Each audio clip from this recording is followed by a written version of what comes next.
sebenarnya apakah dana CSR itu, siapa yang berhak menerimanya, dan bagaimana mekanisme penyalurannya? Simak dalam angka bicara berikut ini.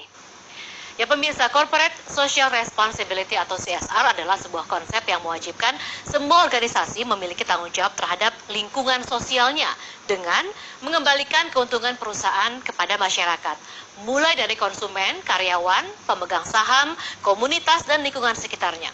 CSR juga berhubungan erat dengan pembangunan berkelanjutan, termasuk bagaimana perusahaan menimbang dampak sosial dan juga dampak lingkungan yang timbul dari semua aktivitas di perusahaannya.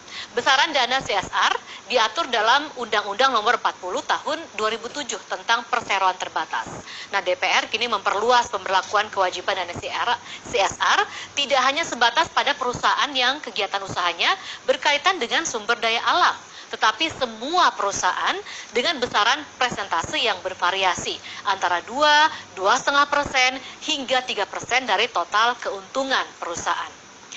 Sebenarnya penyampaian kewajiban CSR juga wajib dilaporkan dan dikomunikasikan kepada stakeholder, terutama informasi tentang apa yang telah dilakukan dan kepada siapa, juga dengan cara apa CSR disalurkan. Biasanya, organisasi menggunakan dana CSR untuk membangun pendidikan, kesehatan, kegiatan sosial, dan juga pemulihan kondisi lingkungan di kawasan sekitar perusahaannya. Tetapi kini pemirsa, penggunaan dana CSR sudah melampaui batas negara, terutama bagi perusahaan multinasional. Misalnya, digunakan sebagai dana rehabilitasi bencana, dana perang, atau pembangunan negara dunia ketiga. Indonesia sendiri punya potensi dana CSR dari BUMN sebesar 2 triliun rupiah. Angka ini datang dari 2% keuntungan BUMN. Jumlah ini belum termasuk angka dana CSR dari perusahaan-perusahaan swasta, perusahaan asing, dan perusahaan nasional lainnya. Bila dihimpun dengan jujur dan transparan, jumlahnya bisa setara dan berpotensi menggantikan dana hibah donor asing yang selama ini mengucur ke tanah air.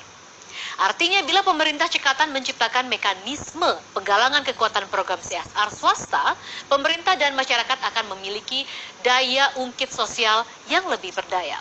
Kerjasama bisa digalang bersama 16.000 lembaga swadaya masyarakat di Indonesia untuk memberdayakan lebih banyak kalangan. Tentunya dengan pengelolaan dan laporan yang terbuka dan akuntabel.